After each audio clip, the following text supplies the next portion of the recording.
Hello viewers, welcome to 360 investing. Stock market में investment करने का एक बहुत सिंपल सीक्रेट बताऊं। एक ही चीज़ है, that is your observation. Keep your mind open, just observe things around कि क्या हो रहा है। 2020 से पहले जो नंबर ऑफ ट्रांजैक्शंस होते थे ऑनलाइन, जो लोग नंबर ऑफ इन्वेस्टमेंट्स करते थे, और आज की तारीख में जो लोग ऑनलाइन इन्वेस्टमेंट्स कर रहे हैं, ट्रांजैक्शंस कर रहे हैं, वॉल्यूम में डिफरेंस है। यस, 2020 से पहले आपने जो गाड़ियां आप सिटीज़ में देखते थे रास्ते पे, उसमें एसयूवीज़ कितनी थी, और आज की तारीख में आप देख रहे हो हर दूसरा इंसान एसयूवी खरीदना चाहता है या खरीद रहा है। So number of market share for SUV cars has gone up.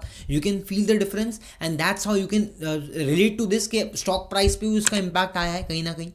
So sooner और लेटर जो भी आइडियाज़, जो भी थीम्स आपके सामने चल रही है, जो ट्रेंड चल रहा है ज़िंदगी में, वो कहीं ना कहीं स्टॉक मार्केट के वैल्यूएशंस पे या फिर स्टॉक प्राइस के वैल्यूएशंस में आपको इम्पैक्ट करेगा। एंड दैट्स द रीज़न कि आपको हमेशा ही व्हाट नेक्स्ट, व्हाट्स चेंजिंग, जो ट्रेंड कहाँ जा रहा है, you need to catch the trend. So particularly अगर हम इंडस्ट्री में देखते हैं, so there are few companies like platform companies, जैसे कि अगर आपके एक्सचेंज प्लेटफॉर्म हो गया, एनएससी, बीएससी, एमसीएक्स, इनको हायर पी मल्टीपल मिलता है। Then something like depository services, CDSL, NSDL, CAMS वगैरह भी अगर आप देखते हो सर्विस में, तो वहाँ पर उनको अलग वैल्यूएशन मिलता है, मोर देन 50 का वैल्यूएशन है। इनफैक्ट अगर आप वेल्थ मैनेजमेंट बिजनेस को देखोगे तो समथिंग लाइक 361 एंड ऑल, इनको 40-45 का मल्टीपल मिलता है। एंड समथिंग एएमसी बिजनेस हो गया, जो आपका एचडीएफसी एएमसी हो गया, निप्पॉन इंडिया हो गया, इनको भी 40-45 के मल्टीपल मिलते हैं। लेकिन ऑन दी अदर हैंड अगर आप वर्सेस अगर आप कंपेयर करोगे, something like angel broking services में ज़्यादा है। In fact Motilal Oswal traditional broking में थे एंड अब डाइवर्सिफाई कर रहे हैं। सो ये सब बिजनेस में आप देखोगे तो इनको पी मल्टीपल 18-20 के आसपास ही मिलता है। So what's the major difference, और इन कंपनीज में क्या चेंज हो रहा है, how the industry is shifting, ये हम देखेंगे। Secondly will also try to understand कि कैपिटल मार्केट्स में ऐसे क्या चेंजेस हो रहे हैं जिसके वजह से बहुत तेज़ी से आने वाले 5 साल में ये इंडस्ट्री ग्रो हो सकती है, और कंपनीज जिनको हम आज कवर करने वाले हैं उनमें भी ज़्यादा आपको मोमेंटम देखने मिल सकता है। Going forward will also understand कि वैल्यूएशन मैट्रिक्स क्या है, और आने वाले टाइम में क्या वैल्यूएशंस पे हम इसको देख रहे हैं। अपार्ट फ्रॉम दैट हम कंपनी के कॉन कॉल्स के अंदर भी थोड़ा हाईलाइट्स देखेंगे, and also will share risk parameter, and towards the end हम टेक्निकल के की लेवल्स देखेंगे for every stock that we are going to discuss over here. और की लेवल्स इंपॉर्टेंट इसलिए है बिकॉज आपको एंट्री एग्जिट करने में बहुत इंपॉर्टेंट रखता है आपका technical chart. Fundamentals can give you the overview, but आपको एक्चुअल में मतलब क्या हो रहा है मैनेजमेंट के अंदर वो आपको पता नहीं चलेगा, इसलिए आपको टेक्निकल्स का सहारा लेना ज़रूरी है। बिकॉज आपको प्राइस थोड़ा सा बेटर, आपको एंट्री एग्जिट का एक जो मोमेंटम है वो आपको कैप्चर करा के दे सकता है। और 360 इन्वेस्टिंग पर अगर आप मुझे रेगुलरली वॉच कर रहे हो तो आपको पता होगा कि हमारा फंडा टेक अप्रोच है। हम फंडामेंटल्स को भी वेटेज देते हैं, टेक्निकल्स को भी देते हैं। और ये 15-20 मिनट्स का जो भी हमारा वीडियो होता है, इसमें मैं मैक्सिमम कोशिश करता हूँ कि आपको जो की इनसाइट्स है, जो आपके लिए इंपॉर्टेंट है, वो मैं आपको यहाँ पर बंडल करके दे पाऊँ, so that research becomes a bit simple for you. Because अगर मैं बहुत डिटेल में जाने लग जाऊँगा तो फिर आपके लिए वीडियो 45 मिनट्स की उससे ज़्यादा भी हो सकती है। But I always try to make it short and very crystal clear. And अगर 360 इन्वेस्टिंग को अभी तक आपने सब्सक्राइब नहीं किया है, do it the subscribe button and the bell notification, hit the like button. ऐसे ही हम एनालिसिस लेके आते रहते हैं आप लोगों के लिए। Let's get started.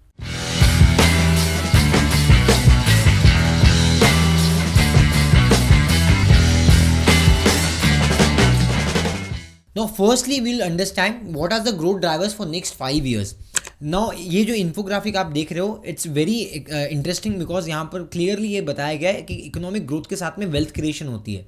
जैसे राइजिंग इनकम जैसे राइज होगी लोगों की, वैसे वैसे जैसे आपको देखोगे तो कॉर्पोरेट के ग्रोथ होगा, कॉर्पोरेट्स के प्रॉफिट्स भी बढ़ेंगे एंड बिजनेस एक्सपांशन होगा। सो कैपिटल का डिमांड बढ़ेगा, कैपिटल मार्केट्स जो है वो बेटर होते चले जाएंगे, इवॉल्व होते चले जाएंगे।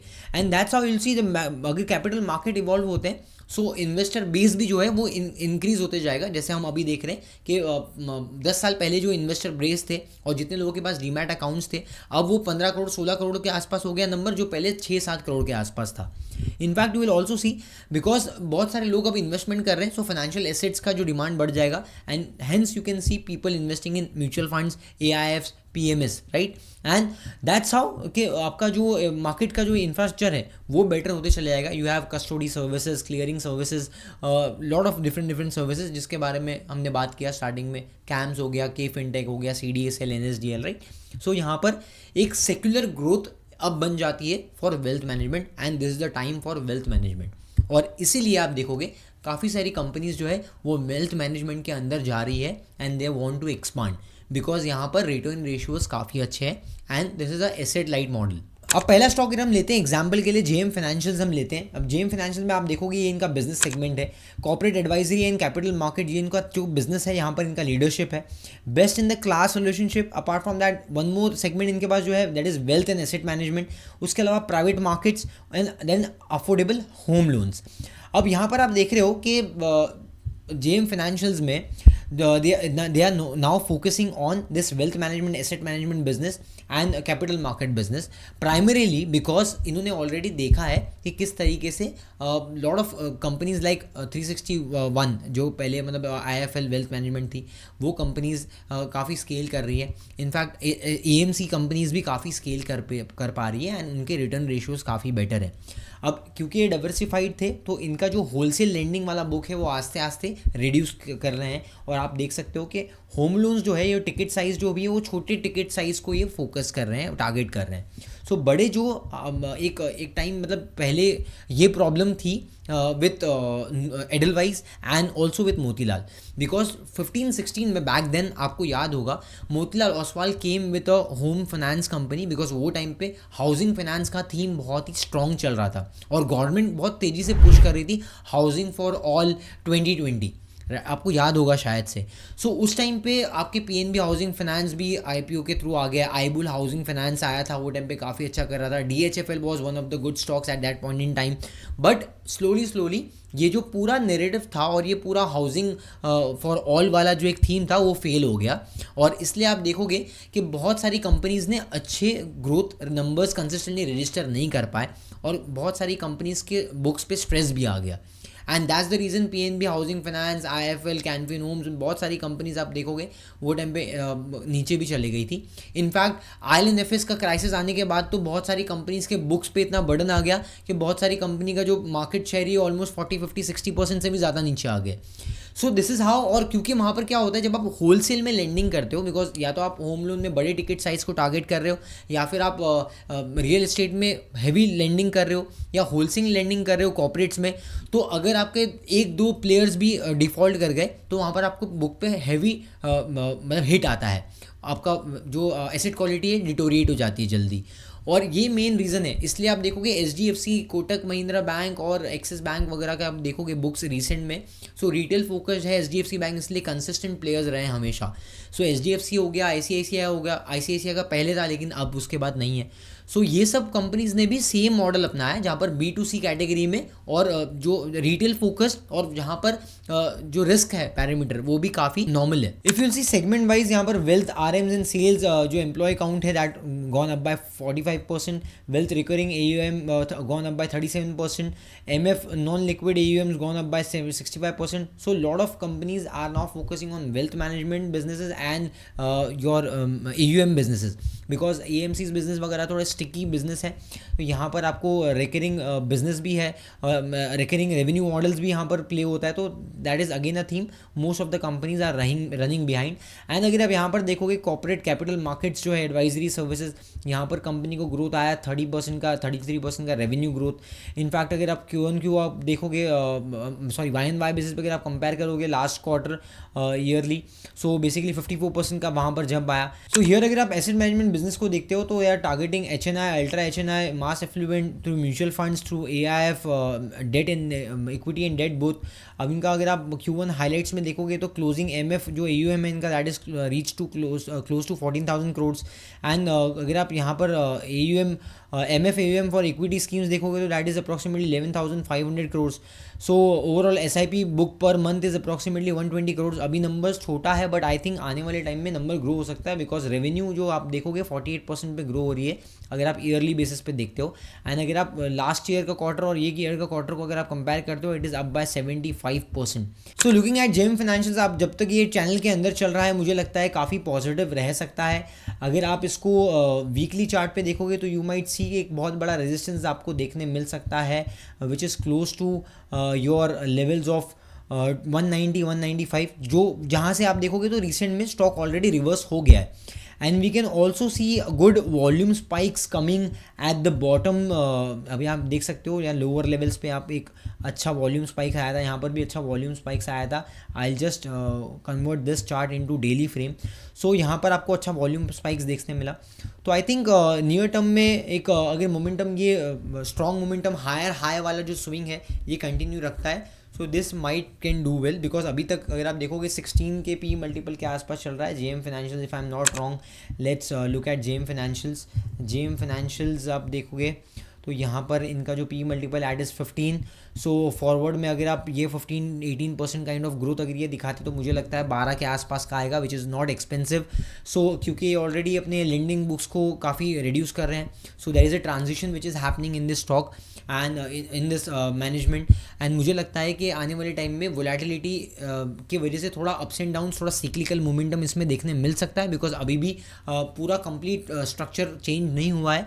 सो इसलिए ब्रोकिंग बिजनेस जैसे मोतीलाल वगैरह हो गया या फिर एंजल हो गया या फिर एडलवाइज हो गए, ये सब कंपनीज में आपको वोलेटिलिटी देखने मिलेगी अगर अगले क्वार्टर में आपको नंबर्स अच्छे नहीं देखने मिले तो, एंड मार्केट का ट्रेंड भी अगर सुधरेगा नहीं तो. लेकिन ओवरऑल मुझे लगता है कि लॉन्ग टर्म पर्सपेक्टिव से this can be beneficiary out of the entire theme. जो हम इन्वेस्टमेंट की थीम बात कर रहे हैं, कैपिटल मार्केट्स की और इन्वेस्टमेंट की जो हम थीम बात कर रहे हैं, उसके चलते ये कंपनीज आने वाले टाइम में बेनिफिट कर सकती है. So now let's look eight Nuvama basically capital markets में भी है, एसेट मैनेजमेंट में भी है और एसेट एडवाइजरी सर्विसेज वगैरह में भी है. अगर आप देखोगे तो यहाँ पर नुवामा प्राइवेट, नुवामा वेल्थ, ये बेसिकली दोनों मतलब सारे कस्टमर्स को ये टारगेट करते हैं. जैसे अल्ट्रा HNI हो गया, small and medium business owners हो गए, HNI हो गए, मास एफ्लुएंट हो गया, फैमिली बिजनेस ओनर, कॉर्पोरेट्स वगैरह सबको ये टारगेट करते हैं. अब नुवामा के ग्रोथ नंबर्स को एक बार देख लेते हैं. तो अगर आप देख पाओगे company wealth management, asset services, capital markets में है. एंड पिछले 3 साल में in the year of 2023 company registered approximately 20% growth. उसके बाद 31% growth in FY24 and FY25 में 41% ग्रोथ कंपनी ने रजिस्टर किया है, and including all the different categories. So coming to Nuvama wealth, आप देख सकते हो कि 21 का पी मल्टीपल मिलता है कंपनी को. अपार्ट फ्रॉम दैट अगर आप यहाँ पर इनके पीयर्स में देखोगे तो Motilal is also having the similar kind of P multiple. In fact angel is also eight 20. अगर आप JM Financials में देखोगे तो वहाँ पर भी पी नंबर आपको ऑलमोस्ट लेस देन 20 दिखने मिलेगा. एक ट्रेजेडी कंपनी के साथ में ये हुई थी, एक उनका बड़ा क्लाइंट है जाने स्ट्रीट करके, जो आप देख सकते हो. तो बेसिकली यहाँ पर इनका जो रिस्क है वो काफ़ी बढ़ गया है रेवेन्यू टर्म्स में, बिकॉज जो इनके जाने स्ट्रीट के जो इनका एक बहुत बड़ा क्लाइंट था, इनका ऊपर सेबी ने थोड़ा बैन कर दिया था, बिकॉज इन ऑप्शंस में, बैंक निफ्टी ऑप्शंस में प्राइस मैनिपुलेशन का इनके ऊपर ऑलरेडी केस है. तो बेसिकली मुझे लगता है कि 7 to 8%, 9% से इनके जो अर्निंग्स के एस्टिमेशन है वो एक क्वार्टर के लिए कट किए जाएंगे. और मैनेजमेंट ने बोला है कि H2 के बाद से वॉल्यूम नॉर्मलाइज हो सकता है. So there can be growth post H2, मतलब H2 से ग्रोथ आना शुरू हो सकती है. तो एक क्वार्टर इनका स्ट्रेस नंबर्स पे हो सकता है. सो ये जो क्वार्टर के अर्निंग्स आएंगे it will be very interesting to watch, और इसलिए हमने इसको वॉच लिस्ट में भी ऐड किया है. That's the reason. बिकॉज उसके अलावा तो कंपनी आप देख रहे हो काफ़ी फोकस कर रही है वेल्थ मैनेजमेंट पे, asset management, asset light business models पे फोकस कर रही है. तो that is not a issue, but the issue is कि इनका ब्रोकिंग बिजनेस के अलावा मतलब जो बड़े कॉर्पोरेट ब्रोकिंग्स में भी इनको रेवेन्यू आते हैं. आजकल क्या है, जो ब्रोकिंग बिजनेस है उसके भी रेवेन्यूज़ काफ़ी कम होते जा रहे हैं, बिकॉज मार्जिन डेटोरिएट हो गए. देखते हैं. तो यू कैन सी दिस, जो ये मेजर 5000 वाला है ना, ये सपोर्ट जोन है. So I think support zone बहुत क्रिटिकल रहेगा. और इन द रिसेंट पास्ट आप देखोगे तो 7,400 का तो एक सपोर्ट था, रेजिस्टेंस था जो ब्रेक हो गया था। तो ये 8,400 on the higher side will be resistance for the stock, and 5,000 का जो जोन है 5,300 से 5,000 के बीच में मुझे लगता है that will act as a support. अभी तक बॉटम फॉर्मेशन की कोई भी सिग्नल नहीं है, सो इंडिपेंडेंटली हमें इसको फ्यूचर में देखना पड़ेगा। Now moving on to the third company which is your 361 wealth. तो बेसिकली 360 वेल्थ जो है ये एक कंप्लीट वेल्थ मैनेजमेंट बिजनेस है कोर। और यहाँ पर आप देखोगे तो कंपनी जो रिसेंट पास्ट में परफॉर्मेंस भी काफ़ी अच्छा आया था, बिकॉज यहाँ पर आप देख सकते हो हाई क्वालिटी रेवेन्यू मॉडल है कंपनी का, transition to annual recurring revenue asset based company का मॉडल जो आप देख रहे हो, मतलब रिकरिंग रेवेन्यू बेस्ड मॉडल है, एसेट लाइट मॉडल है। सो यहाँ पर आप देख रहे हो कि AUM एंड ARR ग्रोथ के ऊपर काफ़ी कंपनी फोकस कर रही है, and that is 24% which is one of the best in the industry. जो इन्वेस्टमेंट जो थीम है उसके अंदर वन ऑफ द बेस्ट है, और इसलिए आप देख पाओगे कि ये कंपनी को जो P मल्टीपल है वो भी हायर मिल रहा है। So I can show you over here, यहाँ पर मैं आपको बता सकता हूँ, जस्ट अ मोमेंट। या सो 361 में आप देख सकते हो कि कंपनी को 3940 का P मल्टीपल मिल रहा है। कंपनी का ROC is close to 15, ROE is 20, right. Company में अगर आप देखोगे तो रिसेंट में थोड़ा सा ड्रॉ डाउन हमें देखने मिला, because EPS is already peaked. यहाँ पर ऑलरेडी 29 का EPS था जो अभी गिर के 27 पे आ गया है, because in the last couple of quarters market has not given good momentums, and hence you can see this. अब यहाँ पर अगर आप इस नंबर्स देखोगे, सो यहाँ पर भी ग्रोथ नंबर्स जो 45-50% के आसपास का ग्रोथ था वो गिर के आपको सिंगल डिजिट पे आ गया है। इनफैक्ट जो आपके one thing that I really like कि इनके मार्जिन्स इंटैक्ट है, 56% से 62% हो गए। So margins was actually improved in the recent quarter, but overall अगर आप देखोगे तो मार्जिन्स ऑलमोस्ट स्टेबल थे इनके 58 से लेके 65 के बीच में ही है। सो आई थिंक अगर गोइंग फॉरवर्ड ये 60-65 के मार्जिन्स को मेंटेन कर पाते हैं, I think stock can do well in the upcoming times. And अभी आप देख सकते हो कि इनका लॉन्गर टर्म ट्रेजेक्टरी में 3 साल में 21% आपका सेल्स ग्रोथ है, 23% प्रॉफिट ग्रोथ है, 32% स्टॉक प्राइस CAGR रिटर्न्स है। So in the on call also you can clearly see जो कंपनी हाईलाइट्स बता रही है, तो टोटल ARR AUM अप्रॉक्सीमेटली 30% के आसपास ग्रोथ इन्होंने डिलीवर किया है। कंपनी इज एक्सपेक्टिंग कि ग्रोथ आने वाले टाइम में 25 से 30%, या मतलब एटलीस्ट अगर आप नॉर्मलाइज करके देखेंगे तो 20-25% kind of growth can be expected. Apart from that cost to income ratio is actually improved from 50.7 to 48.4। Longer term में अगर ये कॉस्ट टू इनकम रेशियो को बेटर कर सकते हैं, और so I think return ratios and your profitability can also increase. So basically यहाँ पर लेवरेज हो जाएगा, एक ऑपरेशनल लेवरेज हो जाएगा। तो बेसिकली मुझे लगता है कि ये कंपनी भी काफ़ी अच्छी है with in the space, and it is kind of demanding premium like HDFC AMC, because हमने उसमें देखा था कि 40-45 के आसपास P मल्टीपल है। 360 इन्वेस्टिंग अपना 361 wealth is one of the companies जो आने वाले टाइम में बेटर ग्रोथ प्रोजेक्ट्स कर सकती है, प्रोजेक्शंस दे सकती है। सो गोइंग फॉरवर्ड अगर आप वैल्यूएशंस देखोगे तो आई वुड नॉट से कि बहुत एक्सपेंसिव वैल्यूएशंस में है, बट ऑब्वियसली नियर टर्म में हेडविंड्स हमें दिखते हैं क्योंकि मार्केट में उतना मोमेंटम हमें नहीं दिखा है, and we have seen the choppy trend due to geopolitical tensions. So valuation wise अगर आप देखोगे तो नुवामा जो आपको अभी फिलहाल 21 के P मल्टीपल पे दिख रहा है, अगर आप एस्टिमेट करते हो for FY26 it can be close to 18 का P मल्टीपल। FY27 का गाइडेंस देखोगे with the kind of 25% kind of growth, तो वहाँ पर आपको नुवामा भी गिर के आ सकता है 15-16 P मल्टीपल के आसपास। Now let's look at 361 wealth also. So as we have already discussed Nuvama and JM financials, you can see this. यहाँ पर जो इनका पास्ट में एक मेजर सपोर्ट एरिया रहा जहाँ से रिवर्सल हुआ, यू कैन ऑल्सो सी यहाँ पर डाइवर्जेंस भी स्टॉक में फॉर्मेशन हुआ था, double divergence in the RSI, और यहाँ से stock almost double bottom create होके फिर ऊपर गया। सो डबल बॉटम क्या होता है, चार्ट पैटर्न, ये सब अगर आपको जानना है तो टेक्निकल एनालिसिस का पूरा प्लेलिस्ट हमने बना के रखा है, आप एक बार एक्सप्लोर कर सकते हो इस वीडियो के बाद में। तो यहाँ से रिवर्सल आया और अभी रिसेंट में आप देख सकते हो कि स्टॉक ऑलरेडी करेक्टिव मोड में है। सो मुझे लगता है आने वाले टाइम में फ्यूचर में 900 वाला लेवल एक बहुत अच्छा लेवल हो सकता है बॉटम्स के लिए, अगर आपको वेट करना है तो।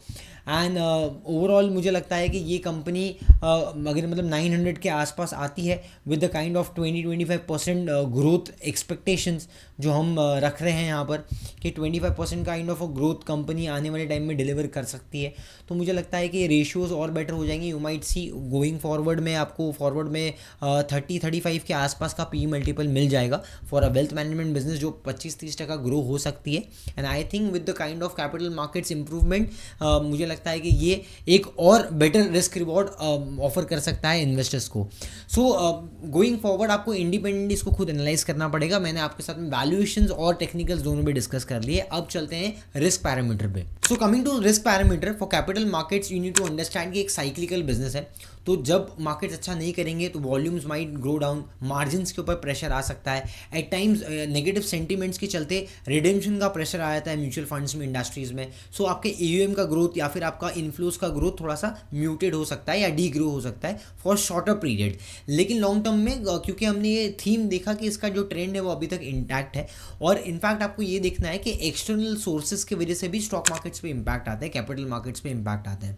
जैसे कि आपके वॉर लाइक सिचुएशन हो गई या फिर ट्रेड टैरिफ्स वगैरह हो गए, geopolitical tension can also trigger negative sentiments in market. Domestic front अगर आप देखते हो पॉलिसी चेंजेस हो जाते हैं, रूल्स रेगुलेशन रेस्ट्रिक्शंस हो जाता है. जो रिसेंट पास्ट में काफ़ी सारे रूल्स हुए RBI के चलते या फिर आप सेबी के चलते कि जो ट्रेडिंग इन्वेस्टमेंट्स के ऊपर रेस्ट्रिक्शंस आते हैं, उसके चलते काफ़ी नेगेटिव सेंटिमेंट्स आता है इन्वेस्टर्स के ऊपर, ट्रेडर्स के ऊपर, जिसमें वॉल्यूम्स के ऊपर आपको इम्पैक्ट देखने मिल सकता है. सो ये भी चेंजेस होते हैं टाइम टू टाइम. इसके लिए कैपिटल मार्केट वाला जो थीम है, जब मार्केट अच्छा करेगा तो you will see lot of companies will get higher P multiple re rating, and जब मार्केट्स अच्छे नहीं करेंगे you will see de rating happening in this stocks, जो अभी भी एक फेज चल रहा है, आपने देखा होगा काफ़ी सारे कंपनीज के अंदर. So to conclude this video, when we talk about JM Financials and Nuvama kind of stocks, we need to also understand कि because RBI have already reduced the rates, सो आने वाले टाइम में जो आपको लेंडिंग पे जो आपको यील्ड मिलते थे that can also reduce because आपके इंटरेस्ट रेट्स थोड़े से सॉफ्ट हो जाएंगे. एंड बिकॉज अगर मार्केट सेंटीमेंट अच्छे नहीं चल रहे हैं और मार्केट में मोमेंटम अच्छा नहीं चल रहा है तो आपके वॉल्यूम्स भी ड्राई आउट हो जाएंगे. एंड क्योंकि आपका मेजरली ब्रोकिंग बिजनेस के अंदर एक बड़ा कॉम्पिटिशन है एंटायर रेवेन्यू के अंदर, इसलिए क्या होता है कि यहाँ पर ब्रोकिंग बिजनेस में भी बिकॉज अभी आपको पता ही होगा ऑलरेडी ब्रोकिंग बिजनेस में लोग फ्री पे उतर आए हैं, सो मार्जिन्स काफ़ी डिटोरिएट हो गए, ब्रोकिंग में अभी कोई बिजनेस बचा नहीं है. इसके लिए आप देखोगे तो वहाँ पर उसको कोर ब्रोकिंग बिजनेस वाली कंपनीज को ज़्यादा वैल्यू नहीं मिलता है. So slowly company is making a shift for wealth management and new different advisory product and services, जहाँ पर उनको स्केल करने को भी टाइम लगेगा. हेंस हमें लगता है कि लॉन्गर टर्म ट्रेजेक्टरी में ये कंपनीज अच्छा कर सकती है, although they have short term speed breakers. In fact अगर आप 361 वेल्थ मैनेजमेंट की बात करते हैं तो क्योंकि company wealth management core business में है और AMC बिजनेस वगैरह में आप देखोगे तो काफ़ी हायर रिटर्न रेशियोज़ हैं, स्टिकी बिजनेस है, एसेट लाइट बिजनेस मॉडल है और रिकरिंग रेवेन्यूज़ कंसिस्टेंट है. इसलिए आप देखोगे ARR revenue growth is very much good for 361 wealth as compare to other peers, इसलिए उनको हायर री रेटिंग और हायर मल्टीपल्स मिल रहे हैं. अब इन तीनों में से आपका कौन सा फेवरेट स्टॉक था, आप कौन से स्टॉक के साथ में जाना पसंद करोगे, मुझे कमेंट्स में बताइए. इसके अलावा और कोई स्टॉक के ऊपर आप एनालिसिस देखना चाहते हो या इस कैपिटल मार्केट के पूरे थीम पर अगर आप चाहते हो हम एक डीप डाइव एनालिसिस करें तो मुझे कमेंट सेक्शन में बताइए. And you can also put up your suggestions. In fact 360 investing को अगर अभी तक आपने सब्सक्राइब नहीं किया है, do hit the subscribe button and the bell notification, because बहुत सारे लोग ऐसे हैं जो हमारे वीडियोस देख रहे हैं, 60-70% पब्लिक ऐसी है लेकिन वो सब्सक्राइब नहीं कर रही है. If you really love the content, do hit the like button and share this video with your friend, family members and relative. That's how those people will also get valuable research eight 360 investing. आने वाले time में ऐसी deep dive research analysis हम लेके आते रहेंगे आपके लिए. Stay tuned with 360 investing. See you next week. Thank you.